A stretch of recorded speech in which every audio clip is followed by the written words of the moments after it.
Apabila ada orang yang menyakiti, jangan kau balas menyakiti, serahkan saja kepada dia. Yang pasti apapun yang terjadi, apapun keputusan Muhaimin, ya, benar atau salah, adil atau zalim, falyatafaddal, silakan. Yang pasti saya punya hard feeling kepada beliau dan kepada PKB. Terima kasih banyak Bang Haji.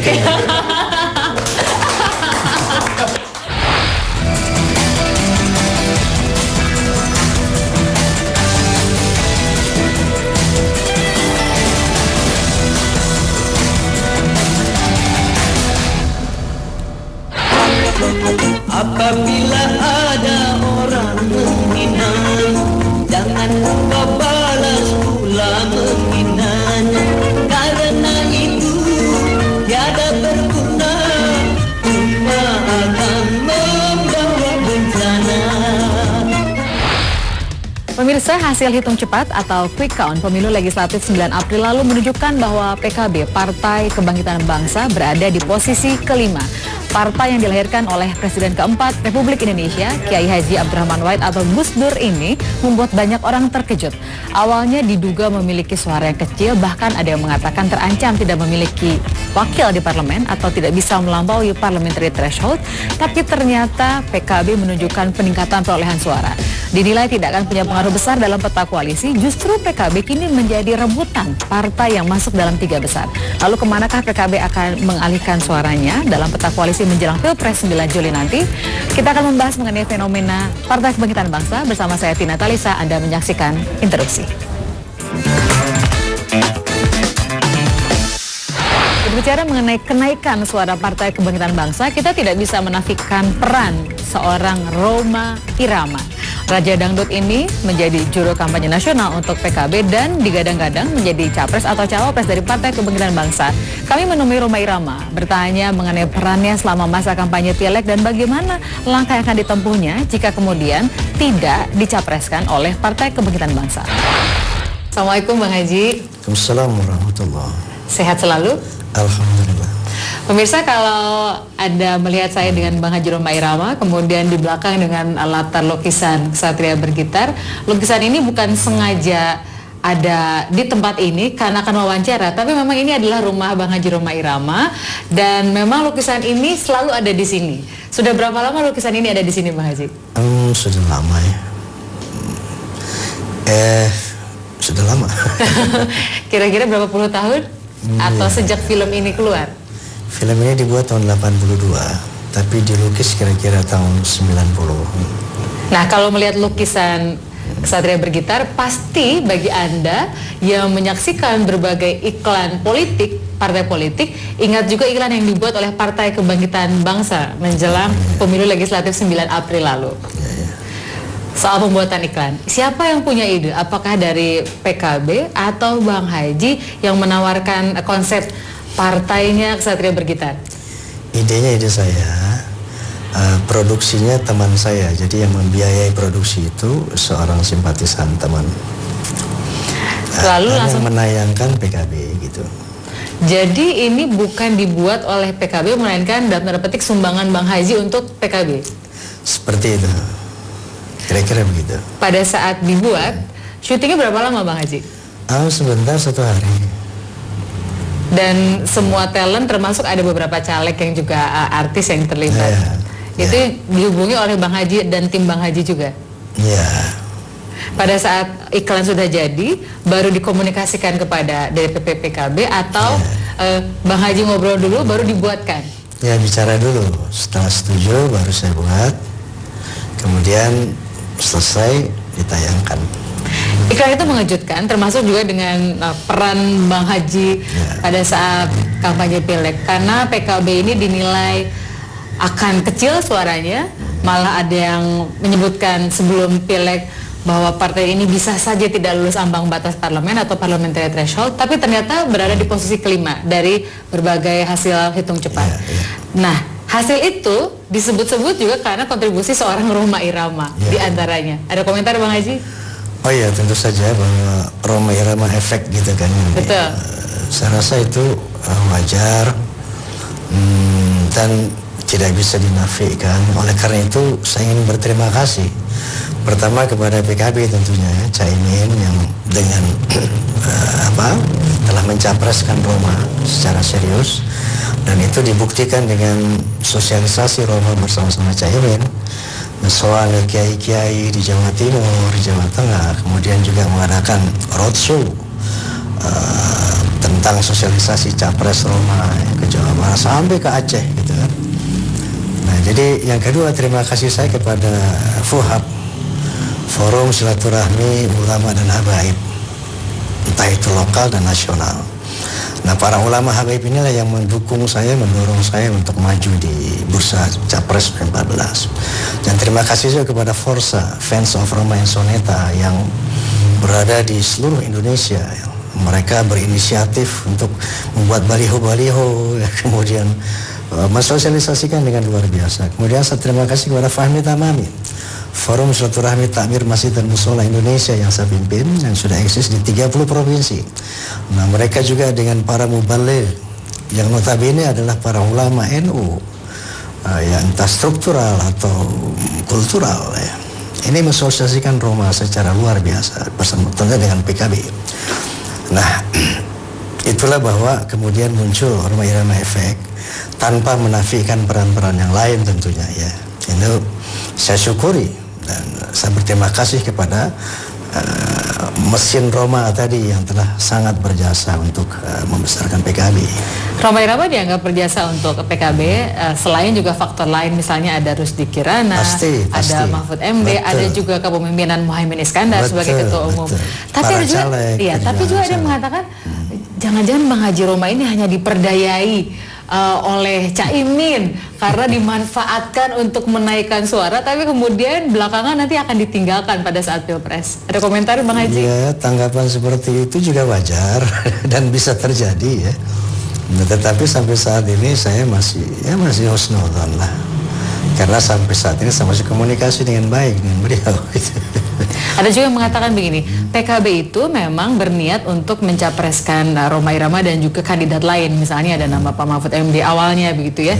Tapi karena suaranya tidak cukup untuk memiliki tiket maju sendiri tanpa berkoalisi dan kemungkinan besar harus ikut dengan partai yang lebih besar, maka nggak mungkin punya capres lagi, maka hilanglah sudah komitmen dengan para bakal capres termasuk Bang Haji Roma.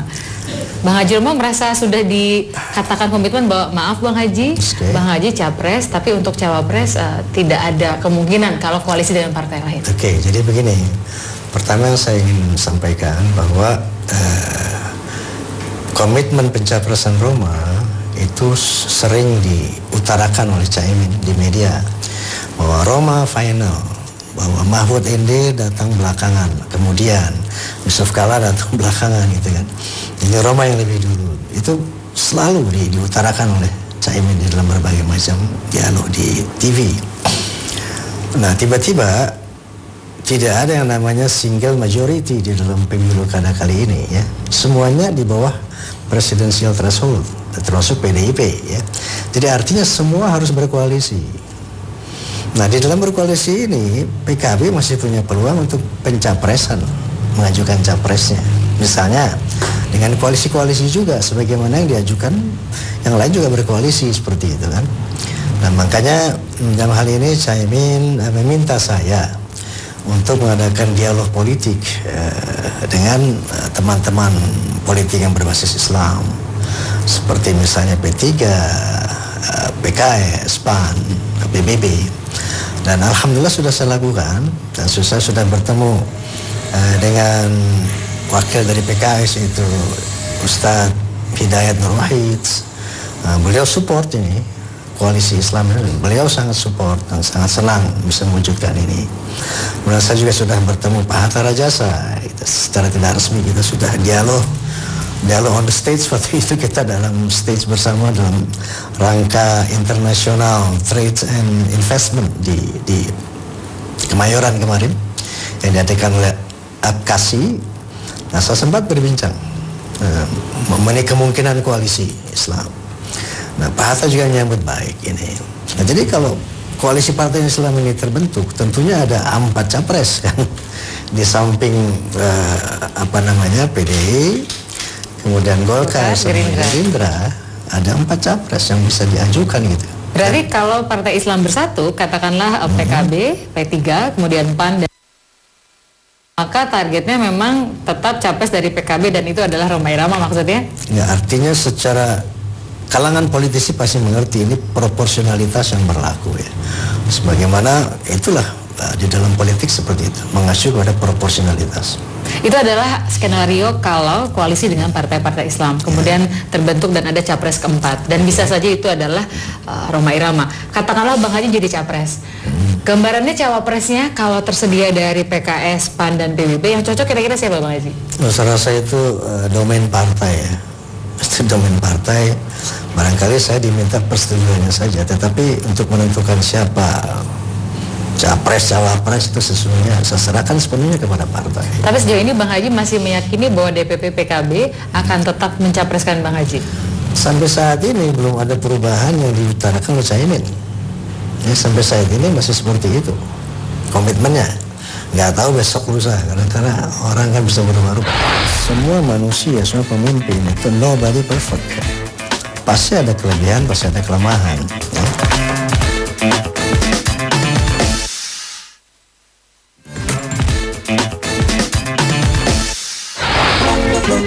Apabila ada orang menghina, jangan kau balas pula menghinanya. Karena itu tiada berguna, cuma akan membawa bencana.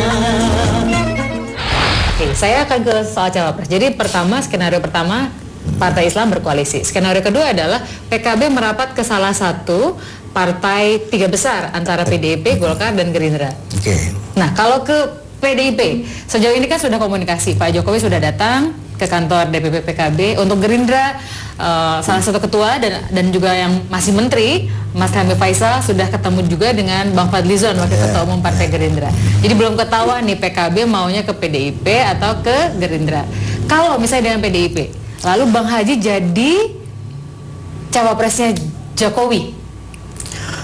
Yang pertama ingin saya jawab bahwa misalnya kalau berkoalisi dengan partai lain, posisi tawar dari PKB menjadi cawapres, saya akan realistis artinya ya, bahwa orientasi politik menjadi berubah, artinya bargaining menjadi berubah dari pres menjadi cawapres, wapres. Kalau itu realitas objektif seperti itu, why not, saya terima ya, demi kemaslahatan bangsa tentunya. Kalau kita bukan membandingkan ya, tapi menilai kualitas dan kapabilitas masing-masing capres. Yang tadi disebut oleh Bang Haji kan, oke dengan 2 capres. Kalau jadi cawapres yaitu dengan Abu Rizal Bakri dan Prabowo Subianto. Kualitas yang dimiliki Prabowo apa yang kira-kira tidak dimiliki oleh Abu Rizal Bakri yang jadi kelebihan? Saya rasa semua manusia, semua pemimpin itu nobody perfect ya. Pasti ada kelebihan, pasti ada kelemahan ya. Bahwa seorang Abu Rizal bukan seorang perfect man. Begitu juga Jokowi ya, bukan Superman. Begitu juga siapa namanya? Prabowo bukan Superman. Semuanya punya min plus ya, semuanya punya kelebihan dan kelemahan masing-masing. Nah, nobody perfect. Kalau ternyata Abang jadi cawapresnya Prabowo, kira-kira Abang akan mengisi apanya yang nggak dimiliki Prabowo, tapi Abang merasa punya kapabilitas di situ? Kira-kira? Ya, saya rasa kita tahu itu ya, masyarakat tahu itu. Misalnya, ya katakanlah dalam bidang agama, pendidikan, kemudian ya termasuk dalam bidang politik. Saya juga berani bersaing dengan siapapun untuk membangun politik bangsa ini. Juga dalam bidang ekonomi gitu kan. Saya berani bersaing, adu konsep, adu program dengan capres yang manapun. Kalau misalnya Abang mengatakan oke dengan 2 capres itu untuk jadi cawapres, berarti Abang juga sudah melihatkan track record masing-masing atau rekam jejaknya dan juga visi misi soal Indonesia ke depan. Misalnya Golkar punya visi Indonesia 2045, kemudian ekonomi kerakyatannya Gerindra. Nah, kalau untuk Prabowo tadi kan Abang mengatakan bahwa saya bisa mengisi dari sisi ekonomi, pendidikan.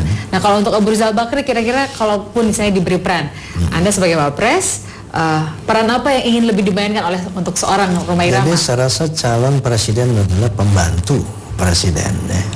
Membantu presiden tugasnya kan. Jadi dalam hal ini tentu kita ada sharing dalam bagaimana membangun bangsa. Nah, sharing ini tentunya harus dalam berbagai aspek, tidak hanya dalam satu aspek saja ya. Bahwa kita berlebih dan berkurang di dalam satu bidang, it's okay. Nah, tetapi pada dasarnya wakil presiden itu membantu seorang presiden untuk melaksanakan tugasnya. Artinya kita ya tadi sharing pendapat untuk mencapai satu keputusan, untuk mencapai satu konsep, satu program untuk membangun bangsa ini dalam berbagai aspek. Katakanlah skenario pertama tidak terjadi, jadi PKB tidak punya capres, tapi kemudian skenario kedua pun tidak terjadi, misalnya cawapresnya bukan Rhoma Irama, tapi PKB berkoalisi dengan entah Gerindra atau Golkar atau dengan PDI Perjuangan. Masih mungkin nggak misalnya Bang Haji Rhoma diminta jadi menteri misalnya karena tidak jadi capres cawapres ke depan? Saya rasa begini, bahwa jabatan itu bukan untuk gengsi-gengsian. Lebih efektif mana saya sebagai seniman dan mubalik memberikan kontribusi terhadap pembangunan bangsa ini, misalnya ketimbang seorang presiden, seorang wakil presiden, seorang menteri. Itu harus kita pertimbangkan. Lebih efektif mana? Itu yang kita ambil nanti, misalnya lebih efektif misalnya jadi menteri, why not? Tapi harus lebih efektif ketimbang jadi orang seniman atau mubalik yang memberikan kontribusi kepada pembangunan bangsa. Ada juga kekhawatiran begini, aduh kalau Rhoma Irama jadi wapres akan bisa bekerja sama atau tidak ya, karena Bang Haji udah kelamaan jadi raja gitu, kelamaan jadi raja dangdut, nanti udah susah gitu mau bantu orang karena biasa dipuja-puji oleh orang dan oleh fans. Betul nggak kayak begitu Bang? Akan susah bekerja sama? Ya enggak lah. Ini kan ngurus negara, enggak kayak ngurus musik gitu. Jadi menurut Abang apa kesamaan antara musik dan politik kalau gitu? Lebih banyak samanya, lebih banyak bedanya? Dua-duanya seni ya. Musik adalah sebuah seni, politik juga seni, bagaimana mengelola negara gitu ya. Nah, tapi yang pasti di dalam politik itu kan di sana ada bagaimana kita harus punya kepiawaian, harus punya leadership ya, harus punya program, harus punya konsep, wawasan kita berbagai aspek sehingga mampu melindungi segenap bangsa Indonesia dan seluruh tumpah darah, mampu mencerdaskan bangsa, mampu memakmurkan bangsa, dan mampu ikut turut serta di dalam melaksanakan ketertiban dunia. Nah, saya rasa hal-hal itu yang harus dipenuhi oleh seorang negarawan ya, dan harus dipersiapkan gitu. Dan terus terang sejak isu pencapresan itu saya sudah mempersiapkan diri untuk seandainya suatu saat Allah menakdirkan bahwa saya harus tampil sebagai seorang birokrat termasuk presiden atau wakil presiden. Politik, seni, dan agama itu 3-in-1 di dalam tubuh saya, kehidupan saya.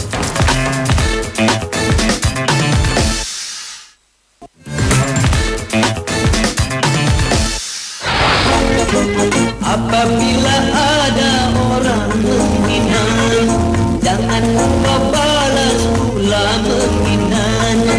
Karena itu tiada berguna, cuma akan membawa bencana. Walaupun Abang sudah dengan persiapan-persiapan karena bukan sehari dua hari, sudah berbulan-bulan isu pencapresan. Bertahun bahkan. Iya, bahkan bertahun. Tapi yang betul-betul serius tampaknya tahun ini masih saja ada pihak-pihak yang merasa, buat apa sih Rhoma Irama serius jadi capres atau cawapres? Kenapa tidak di seni saja? Karena ibaratnya tadi Abang bilang soal wawasan, orang menganggap ya sudah cocoknya Rhoma Irama tuh perannya di seni dan sebagai mubalik saja. Apa yang mau Abang katakan kepada orang yang masih menganggap atau bahkan misalnya memicingkan sebelah mata soal kemampuan Abang? Underestimate terhadap Rhoma wajar karena selama ini mereka mengetahui Rhoma adalah sosok seorang seniman. Tapi sebagaimana selalu saya katakan, politik, seni, dan agama itu 3-in-1 di dalam tubuh saya, kehidupan saya. Selama ini dalam sini saya berpolitik, selama ini saya berdakwah di seni gitu kan. Dan politik bukan barang baru buat saya ya. Saya pernah masuk Senayan gitu kan. Saya berdarah-darah berpolitik tahun 77 sampai 82 ya. Dan kenapa saya maju sebagai capres? Pertama, ada dorongan yang kuat, bukan sekedar permintaan dari kalangan ulama, habaib dan sementara politisi untuk ikut di bursa capres mewakili aspirasi umat. Yang kedua, saya ada keterpanggilan melihat kondisi bangsa ini, ya. Katakanlah dari sisi moral dengan indikator bahwa tidak ada satu hari tanpa yang namanya konflik horizontal, anarkisme yang dilakukan oleh berbagai macam bangsa di bidang kriminalitas, mulai dari yang namanya kejahatan konvensional sampai extraordinary crime, misalnya yang namanya terorisme, narkoba sampai kepada korupsi. Ini menjadi keterpanggilan karena ada perintah Allah, wal takum minkum ummatun yad'una ilal khair wa ya'muruna bil ma'ruf wa yanhauna 'anil munkar.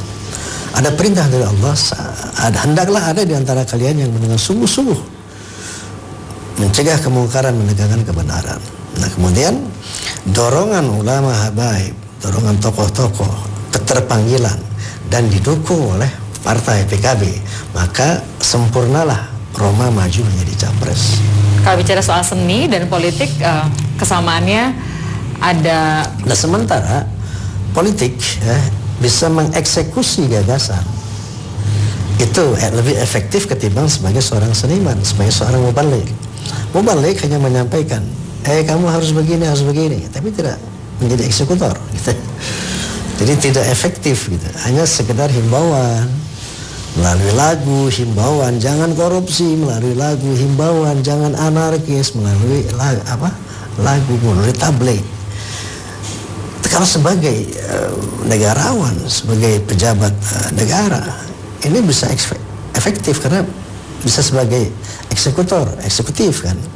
Kalau seni dan politik Abang katakan banyak persamaan, tapi ada beberapa perbedaan. Menurut saya bedanya adalah kalau di bidang seni, jadi seniman sukses banget menghasilkan uang, sementara di politik bisa menghabiskan uang. Sepakat nggak Bang? Saya nggak sepakat. Nggak sepakat?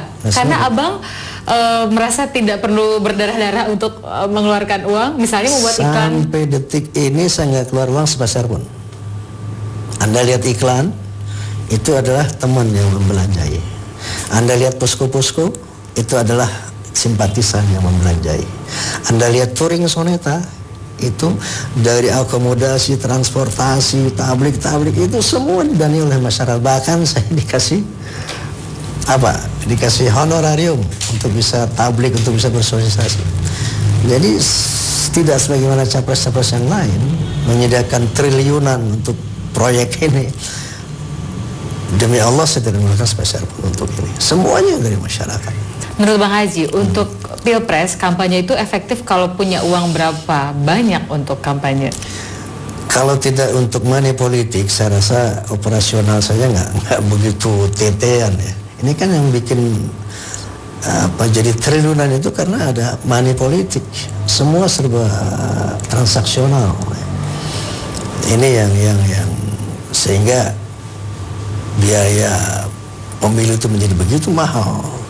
Dan ini juga titik awal daripada praktek-praktek korupsi ke depan.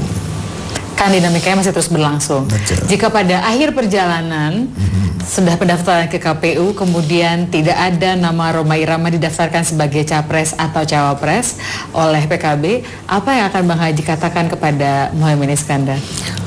Silahkan Muhaimin berbuat apapun, mau baik atau buruk, benar atau salah, adil atau zolim, silakan. Tetapi jangan artinya melakukan sesuatu tidak realistis gitu. Inkonsistensi, tidak realistis, itu kalaupun beliau mau ambil itu silakan. Saya serahkan kepada Allah dan masyarakat saja. Yang pasti saya tidak ingin bermusuhan dengan siapapun. Di Caimin saya ingin bersahabat dengan Muhaimin, saya ingin bersahabat dengan PKB, dengan semua ya. Saya tidak ingin punya musuh lah dalam arti kata. Nggak ada hard feeling, saya hindari itu. Silakan. Mirip lagu dangdut, ada tertentu nggak yang kalau kita boleh minta tolong Bang Haji nyanyi? Ada lagu judulnya Dendam. terus saya buat tahun 70-an. Kira-kira syairnya Apabila ada orang yang menyakiti, jangan kau balas untuk menyakiti. Serahkan saja kepada yang pasti apapun yang terjadi pun keputusan Muhaimin, ya. Benar atau salah, adil atau zolim, falyatafaddal, silahkan. Yang pasti saya pengen punya hard feeling kepada beliau dan kepada PKB. Terima kasih banyak Bang Haji.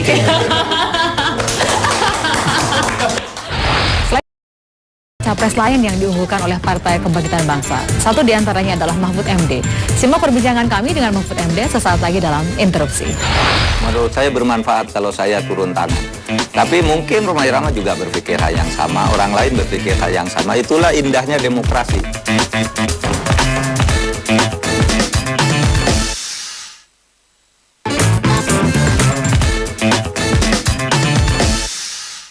Mari kita dekat persatuan dan kesatuan nasional tanpa membedakan bahasa, budaya, bahkan agama di antara rakyat Indonesia yang jumlahnya lebih dari 200 juta. Lebih dari 200 juta jiwa penduduk Indonesia. Lebih dari banyak suku bangsa, itulah Indonesia. Terima kasih Anda masih bersama kami di Interupsi. Beberapa saat yang lalu kami melakukan wawancara dengan tokoh Partai Kebangkitan Bangsa yang lain yaitu Mahfud MD. Kami mengundangnya datang ke studio Interupsi. Nah, sebenarnya apa target politik dari mantan Menteri Pertahanan di era Gus Dur dan mantan Ketua Mahkamah Konstitusi ini? Berikut adalah petikan wawancaranya. Soal latar belakang Bapak semua orang sudah tidak meragukan. Sebagai akademisi, kemudian menteri, politisi, ketua Mahkamah Konstitusi. Nah, selanjutnya orang berpikir target Bapak ini lebih kepada RI 1 atau RI 2. Kalau RI 1 misalnya orang menganggap tidak realistis, apa kemudian Bapak sekarang sudah mengecilkan target menjadi hanya sekadar calon wakil presiden? Saya bilang sekadar ya, karena cawapres pun sebetulnya mimpi yang besar. Ya, di dalam hidup itu ada tujuan. Tujuan tuh biasanya agak jauh, tetapi ada target juga. Target tuh adalah hal yang realistis, bisa dicapai dalam waktu tertentu dan di tempat tertentu. Nah, sekarang tujuan saya tetap ingin menjadi RI 1 saja, lebih banyak bermanfaat bagi masyarakat. Sekarang Rhoma Irama muncul, menurut Bapak pesaing yang selevel atau setara dengan Bapak atau tidak? Saya kira ya samalah, sama-sama punya peluang, sehingga masyarakat silakan aja mau milih Rhoma Irama, mau saya. Yang penting Indonesia ini baik. Tetapi saya merasa harus maju karena ada hal-hal di Indonesia ini yang menurut saya bermanfaat kalau saya turun tangan. Tapi mungkin Rhoma Irama juga berpikir hal yang sama, orang lain berpikir hal yang sama. Itulah indahnya demokrasi. Beda dulu zaman Pak Harto, Anda tidak bisa menyatakan saya mau jadi calon presiden, atau Anda saya mencalonkan si A jadi presiden. Zaman Pak Harto tidak bisa, presidennya harus Pak Harto. Itu ada guyonan begini, Pak Harto tuh tanya sama cucunya, cita-citamu apa nak? Gitu, sama cucunya. Anak bilang, saya ingin jadi presiden. Dimarahi katanya, presiden tuh hanya aku, kata Pak Harto. Nah, sekarang boleh kan, setiap orang boleh jadi presiden. Kenapa Bapak lebih baik dari Rhoma Irama? Kalau kemudian rakyat bertanya gitu, Pak, apa yang lebih baik dari seorang Mahfud MD ketimbang Rhoma Irama? Saya punya pengalaman manajemen pemerintahan dan dengan track record yang tidak tercela. Saya pernah memimpin kementerian, menjadi menteri. Pernah di DPR dengan tugas-tugas penting dan pernah di Mahkamah Konstitusi. Sampai akhir tugas merasa dinilai oleh masyarakat cukup berhasil, dan oleh sebab itu saya merasa terpanggil untuk turun ke gelanggang. Nah, soal nanti jadi benar apa tidak itu ada, pertama izin Tuhan, yang kedua kalau Tuhan sudah mengizinkan tentu rakyat itu akan terkonsolidasi sendiri. Lalu yang ketiga posisinya di mana juga itu sekarang ini sudah ada sih. Kalau saya percaya sudah ada skenario Tuhan. Kita nih tinggal jalan aja sekarang. Tapi yang penting bagi saya, kalau dalam istilah orang naik haji itu ada mekot ya. Mekot itu tempat berangkat. Nah, tempat berangkat saya itu di PKB, mekotnya. Nah, nanti bergabungnya dengan kelompok lain itu melihat angkanya. Angka masing-masing partai politik untuk berkoalisi. Kalau misalnya PKB dapat 9% atau 10% misalnya, lalu yang lain-lain di bawahnya ada 5 partai atau 4 partai yang hanya 6, 7, kan bisa dia memimpin di atas. Tetapi kalau bergabung dengan yang lebih besar, mungkin dia milih posisi RI 2 dan seterusnya. Itu nanti. Tetapi sekarang setiap orang berjuang itu harus menyatakan dirinya ingin jadi presiden. Kalau untuk jadi wakil presiden aja apa untuk bekerja mati-matian, kan bisa cari cara lain, kan begitu.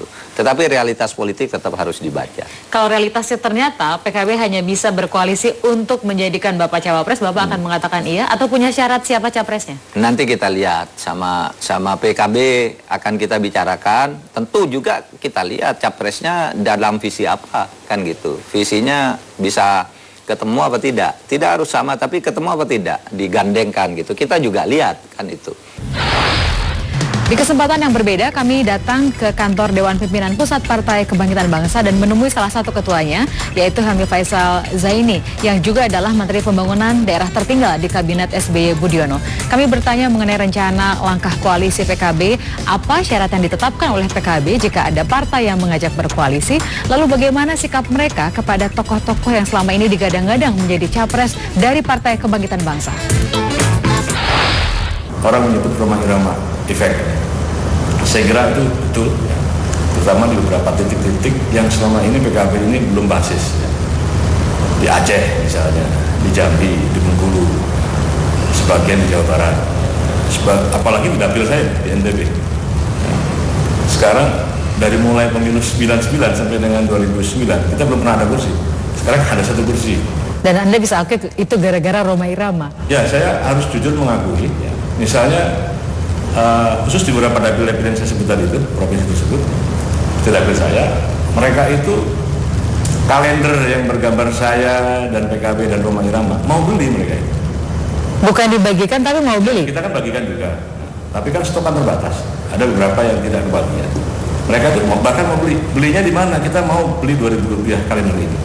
Rhoma Irama banyak membantu, tapi kemudian orang bertanya-tanya, Rhoma Irama akan diberi imbal balik apa atas kerja keras dan usahanya? Di antaranya untuk iklan misalnya, partainya Ksatria Bergitar. Banyak orang yang tertawa melihatnya, ada yang terpukau, tapi ada juga yang melihat ini apa tuh maunya, tapi ternyata itu berhasil.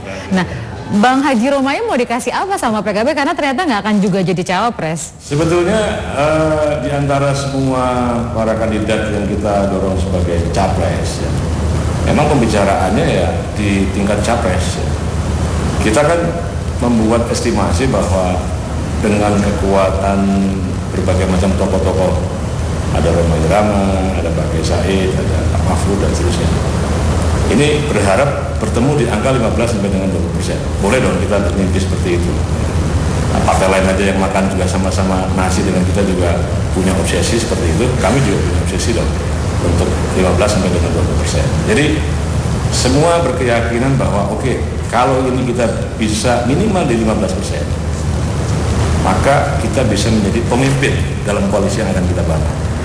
Dalam konteks itulah kita punya proyeksi kepada para tokoh itu, silakan kita bekerja agar pada pemilu ini setidaknya PKB bisa menjadi pemimpin dalam koalisi. Nah, ternyata kenyataannya sekarang PKB bukan akan memimpin, tapi jadi rebutan orang-orang untuk berkoalisi. Dan dalam posisi itu berarti nggak ada satupun yang bisa terrealisasi janji kepada para tokoh, Pak Mahfud, Pak Bang Haji Roma. Jadi dengan perolehan kita yang di 9 sampai dengan 10%, maka tidak ada lagi yang terikat dalam perjanjian itu, katakanlah begitu. Karena dari awal memang kita mengusungnya ini kan sebagai calon presiden. Nggak takut PKB kemudian dianggap hanya memanfaatkan? Ya, tetapi ya, beliau ini dengan secara sadar gitu ya. Jadi memahami bahwa konteksnya adalah dalam capres ya. Tidak ada sama sekali pembicaraan dalam konteks cawapres. Nah, bahwa ada wisdom dari Pak Muhaimin Iskandar, dari PKB. Oke, kita harus realistis sekarang, perolehan kita hanya 9 sampai dengan, kita katakanlah sekitar 11%. Artinya harus kita akui tidak memungkinkan kita untuk menjadi pemimpin dalam koalisi ini. Nah, tetapi wisdom kita adalah tetap ini nama-nama ini kita tawarkan sebagai calon wakil presiden. Ya. Nah, tetapi kan pemimpin koalisi di pihak yang lain kan punya kalkulator sendiri ini. kalau kita gandengan dengan ini hasilnya seperti ini, kalau digandengkan dengan ini mesin politik apakah bisa jalan atau tidak, kalau gandengan dengan ini. Nah, ini kita serahkan kepada pemimpin koalisi, kita tawarkanlah nama-nama itu. Jadi terakhir nih, buat Bang Haji Roma kira-kira mau bilang apa? Artinya akan nggak ada permohonan maaf atau hanya terima kasih sudah membantu pendongkrakan suara PKB? Ya, ada lagunya ini. Gimana? Mau dibawa kemana hubungan kita? Dibawa kemana dong Mas Helmi sama Bang Haji Roma? Ini, saya melihat Bang Haji itu punya tidak semata-mata mengejar kursi ya. Beliau itu menitipkan kepada PKB, seandainya pun saya tidak dicapreskan, saya sudah cukup senang bahwa ternyata teman-teman PKB ini sama visi perjuangannya dengan apa yang menjadi perjalanan politik saya selama 2 tahun di berbagai macam jalur, baik itu sebagai seniman, budayawan, maupun beliau sebagai politisi. Jadi Mas Helmi yakin Bang Haji nggak akan sakit hati meskipun kemudian tidak diberi porsi sebagai cawapres atau misalnya nggak jadi menteri nih kalau ternyata capres yang didukung PKB menang? Saya yakin karena Bang Haji juga punya akhlak, punya etika. Kalau misalnya pun terjadi salah paham, ya, saya kira itu hak setiap orang per orang menilai dalam satu hubungan ini. Tidak ada hal yang tidak mungkin. Rasanya tepat jika itu kita terapkan dalam dunia politik.